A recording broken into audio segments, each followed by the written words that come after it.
Welcome back to Sync Study. यो दोस्रो part 2 on climate change topic अनि important क्वेशन्सहरु discuss गर्नेछौं र पार्ट 1 मा पनि इम्पोर्टेन्ट क्वेशन्सहरु हामीले डिस्कस गरेको छौं र पार्ट 1 मा हामीले सर्ट क्वेशन्सहरु डिस्कस गर्यौं अनि national efforts done on national level to minimize climate change to mitigate the climate change impacts भन्ने टपिक हामीले डिस्कस गर्यौं र यो क्वेशन्सहरु इम्पोर्टेन्ट क्वेशन्सहरु डिस्कस गरिएको छ र यो इम्पोर्टेन्ट क्वेशन्सहरु चाहिँ क्वेशन सेटबाट अनि प्रिभियस एक्जामिनेसनहरुबाट कलेक्सन गरिएको हो र सबै क्वेशन्सहरु क्लाइमेट चेन्ज टपिकसँग रिलेटेड भएको हुनाले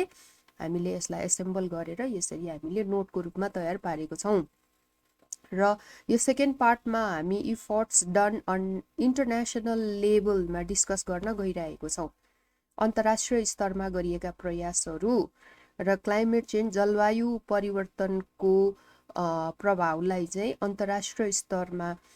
कसरी कम गर्ने प्रयास गरिएको छ भन्ने कुरा हामीले पढ्न गइरहेको छौं अनि यहाँ एउटा क्वेशन हुन्छ explain in brief about 4 international efforts to climate change र यहाँ चाहिँ एक्सप्लेन भनिएको छ तर हामीले टपिकको नेमिङ मात्रै गरेको छौं र यो टपिकहरु चाहिँ बिस्तारै एउटा गरेर डिटेलमा चाहिँ डिस्कस गरिनेछ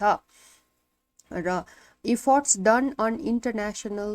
level and international efforts to minimize climate change. Number 1, United Nations Framework Convention on Climate Change, the Rio Earth Summit पनि भनिन्छ यसलाई चाहिँ एब्रिभिएसनमा UNFCCC भनिन्छ है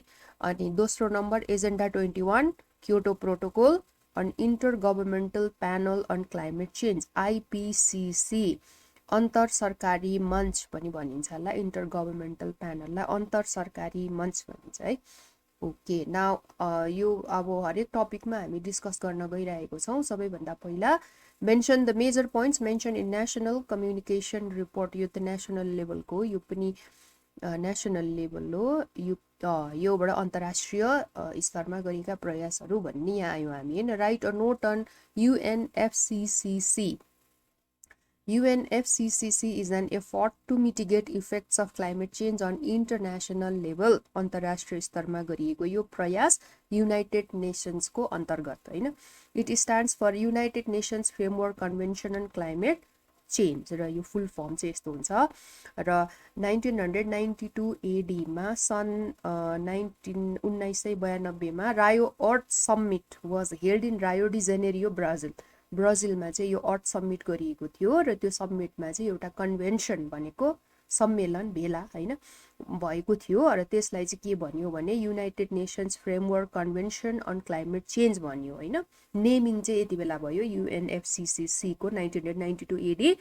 रायो अर्थ समिटमा रायो डी जेनेरियो ब्राजिलमा गरिएको समिटमा The objective of this summit was to control the greenhouse gases and climate change. अब यो चाहिँ मेन अब्जेक्टिभ के थियो भने यो समिटको यो शिखर सम्मेलनको के थियो भने ग्रीन हाउस ग्यासेस र क्लाइमेट चेन्जलाई चाहिँ कन्ट्रोल गर्ने हैन अनि global impacts on sustainable development र दिगो विकासमा चाहिँ यो ग्लोबल्ली भएको इम्प्याक्टको कुराहरु चाहिँ के गरिएको थियो अब्जेक्टिभको रूपमा राखिएको थियो it also realise the fact that we can not stop climate change right away but we can cope with it by through mitigation measures अब यो पनि चाहिँ के रियलाइज गर्यो भने यो चाहिँ के पनि यो आत्मसात गर्यो भने यो क्लाइमेट चेन्ज भन्ने कुरा चाहिँ एकदमै हामीले एकैचोटी यसलाई बन्द गर्न हामी सक्दैनौं हैन किनभने हाम्रो थुप्रै कुराहरु योसँग हाम्रो विकासको कुराहरु जोडिएको छ र त्यो भएर चाहिँ यसलाई बिस्तारै चाहिँ न्यूनीकरण गर्दै लैजाने र त्यसरी चाहिँ यससँग चाहिँ हामीले यसको अब हामीले यो समाधान गर्न सक्छौं भन्ने कुरा गरियो हैन it led to Kyoto protocol अब क्योटो प्रोटोकल चाहिँ यसकै रिजल्ट हो यसमै क्योटो प्रोटोकल चाहिँ एक्सन प्लानको रूपमा चाहिँ यो लियो बनाइयो त्यतिखेर अनि by 2015 AD 197 countries became parties under it 2015 सन् 2015 सम्ममा 197 कन्ट्रीज चाहिँ यसको मेम्बर भइसकेको थियो हैन अनि नेपाल चाहिँ यसको UNFCCC को मेम्बर कहिले हुन आयो भने 1992 AD मा नेपाल चाहिँ यसको मेम्बर भएर अब यस अन्तर्गत पर्ने सबै रुल रेगुलेसनहरु पनि नेपालमा पनि के लागू हुने भयो। Okay, this is about UNFCCC है। यो नोट राम्रोसँग लेखेर याद गर्नु होला। Okay, right about agenda 21। Agenda 21 पनि सोधिराख्ने क्वेसन हो यो। Agenda 21, this agenda is an effort to minimise climate change on international level. अब यो पनि इन्टरनेसनल लेभलकै कुरा आयो। It is action plan of Rio earth summit for the local and national level implementation. अब यो पनि रायो अर्थ समिटकै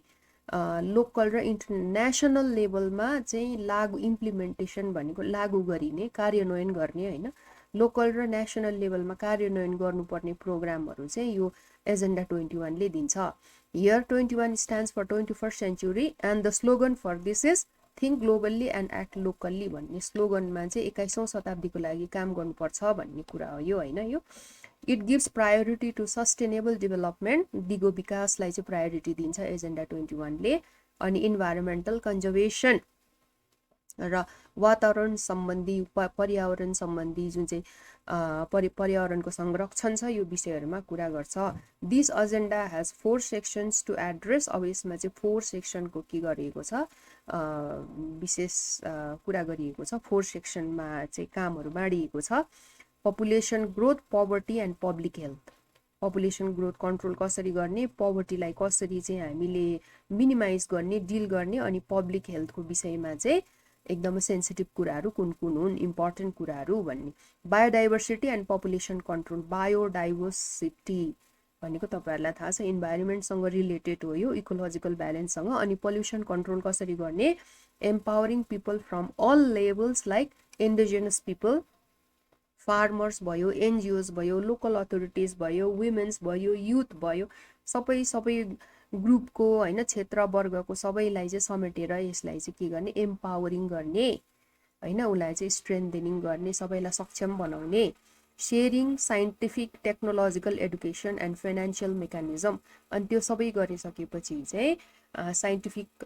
नलेजको सेयरिङ गर्ने, टेक्नोलोजिकल एजुकेसन सेयरिङ गर्ने होइन, अनि फाइनेन्सियल मेकानिजमहरू पनि सबैलाई सेयरिङ गरेर यसलाई अझै यसलाई एम्पावर गर्दै लैजाने, यसलाई स्ट्रेन्थनिङ गर्दै लैजाने भन्ने एजेन्डा 21।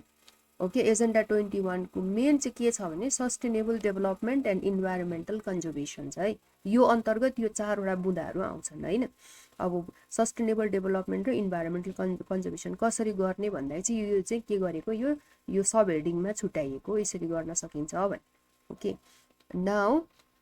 Kyoto protocol. अब क्योटो प्रोटोकल चाहिँ सोधिरहेको छ, यसको अब्जेक्टिभ्स अफ क्योटो प्रोटोकल भनेर मात्रै पनि सोध्छ। क्योटो प्रोटोकल कहिले चाहिँ फर्मुलेट भयो भनेर पनि सोध्छ, यो क्वेसन्सहरू आउँछ। What is Kyoto protocol, describe in brief. Kyoto protocol is an effort to minimise climate change on international level. International लेभलमा गरिएको प्रयास हो यो पनि। It is an action plan under UNFCCC र एक्सन प्लान हो यो चाहिँ भनेको। यो चाहिँ एकदमै के गर्ने, अब यो चाहिँ एक्सनमा इम्प्लिमेन्टेसनको कुरा होइन। It was formulated in December 1997 in Kyoto, Japan. 36 developed and 137 developed countries signed this agreement. Nepal signed this agreement in September 2005 AD. The main objective of this agreement is to reduce greenhouse gases which cause climate change. र यसको मुख्य objective चाहिँ के हो भने green house gases GHG लाई चाहिँ के गर्ने, एकदमै कन्ट्रोल गरेर रिड्युस गरेर क्लाइमेट चेन्जको मुख्य कारक जुन चाहिँ यो ग्रीन हाउस ग्यासेस छ त्यसलाई चाहिँ के गर्ने, न्यूनीकरण गर्ने भन्ने हो यसको चाहिँ objective. During the first commitment period of this agreement from 2008 to 2012 AD मा चाहिँ के गरियो भने ग्रीन हाउस ग्यासेस चाहिँ 5.25% compared to the level of 1990 AD। 1990 शतकको लेभलबाट चाहिँ यसलाई कतिमा झार्नु पर्ने भयो, 5.25% तल रिड्युस गर्नुपर्ने भन्ने यो चाहिँ के गरियो, कमिटमेन्ट गरियो, यो प्रतिबद्धता लियो होइन। हामीले यो टाइम पिरियडमा चाहिँ यति चाहिँ ग्रीन हाउस ग्यासेस कम गर्नुपर्छ भन्ने प्रतिबद्धता लियो डेभलप कन्ट्रिजहरूलाई विशेष होइन, जसले the develop countries which were more responsible for emitting green house gases. An amendment was done. अब यसलाई फेरि सुधार मतलब करेक्सन गरियो, पछिबाट के गरियो भने यसलाई फेरि यसलाई चाहिँ अपडेटेड गरियो। on Kyoto Protocol during Doha meet in December 2008 AD, and second commitment period was given to reduce greenhouse gases by 18%. अब यो सेकेन्ड कमिटमेन्ट पिरियडमा चाहिँ सेकेन्ड कमिटमेन्ट पिरियड चाहिँ 2013 to 2020 एडीमा चाहिँ 18% घटाउनु पर्छ 1990 एडीको लेभलबाट चाहिँ यसलाई 18% रिड्युस गर्नुपर्छ भन्ने चाहिँ प्रतिबद्धता लियो सेकेन्ड पिरियडमा चाहिँ हैन सेकेन्ड कमिटमेन्ट पिरियडमा ओके सो फर्स्ट कमिटमेन्ट पिरियडमा 5.25% सेकेन्ड कमिटमेन्ट पिरियडमा 18% compared to the level of 1990 AD greenhouse gases ला कम गराउने यो प्रयास okay Kyoto Protocol considers developed nations more responsible for climate change because they have been setting up industries for their economic progress. र Kyoto Protocol अनुसार चाहिँ के छ भने विकसित राष्ट्रहरू चाहिँ यसले चाहिँ धेरै यसको रेस्पोन्सिबिलिटी लिनुपर्छ किनभने यो विकसित राष्ट्रहरू नै यसको लागि चाहिँ के हो जिम्मेवार हो अब इन्डस्ट्रिजहरू जुन चाहिँ एग्रिकल्चरल रिभोल्युसन इन्डस्ट्रियल रिभोल्युसन जुन चाहिँ भएको छ त्यसको कारणले ग्रीन हाउस ग्यासेस चाहिँ के भएको यो चाहिँ अब वातावरणमा यो चाहिँ एक्युमुलेट भयो र त्यसको चाहिँ हामीले के गर्नुपर्छ न्यूनीकरण गर्नुपर्छ भन्ने Kyoto protocol okay the main objective of Kyoto protocol भनेको चाहिँ यो फर्स्ट कमिटमेन्ट र सेकेन्ड कमिटमेन्ट पिरियडको कुराहरू लेख्नुपर्छ okay what is inter governmental panel right it's objective inter governmental panel अंतर सरकारी मंच IPCC भनिन्छ छोटकरीमा यो inter governmental panel on climate change is an effort to minimize climate change on international level. It is formed by two United Nations organization दुईटा United Nations organization को two bodies World Meteorological Organization WMO अनि United Nations Environmental Program UNEP in 1988 AD अब यो चाहिँ inter governmental panel को formation चाहिँ कसरी भयो भने दुईटा युनाइटेड नेशन अन्तर्गत दुईटा बडीजहरु वर्ल्ड मेटेरियोलोजिकल अर्गनाइजेसन र UNEP यो चाहिँ के गरेर कम्बाइन गरेर बनाइयो 1988 AD मा हैन the main objective of this panel is to scientific study and investigate the climate change impact अब चाहिँ साइन्टिफिक स्टडी एकदम यो वैज्ञानिक यो के आधारमा चाहिँ यो सबै के गर्ने स्टडी गर्ने investigate the climate change impacts climate चेन्जले गरेको यो जुन चाहिँ प्रभाव छ त्यसको चाहिँ वैज्ञानिक अध्ययन गर्ने हैन IPCC reports about understanding of the scientific basis of climate change को यो वैज्ञानिक अंडरस्टैंडिंग अनि impacts adaptation and mitigation के भने climate change scientific basis of climate change यसको impacts प्रभाव adaptation अनुकूलन अनि mitigation भनेको न्यूनीकरण है the research done by IPCC is volunteered means supported helped by scientists all over the world सबै world all over the world बाट साइन्टिस्टहरुले चाहिँ यसमा चाहिँ कन्ट्रिब्युसन गरेका छन् हैन IPCC received Nobel Peace Prize in 2070 AD for its exceptional role in the field of climate change र IPCC ले जुन चाहिँ यसको भूमिका निर्वाह गरेको छ यो क्लाइमेट चेन्ज को विषयमा चाहिँ एकदमै यसको कन्ट्रिब्युसन छ त्यसको लागि चाहिँ के गरिएको छ नोबेल पीस प्राइज ले यसलाई सम्मानित गरिएको छ 2007 AD this is about IPCC okay the main objective of this panel is to scientific study and investigate the climate change impact IPCC reports about understanding of the scientific basis of climate change isko impacts adaptation and mitigation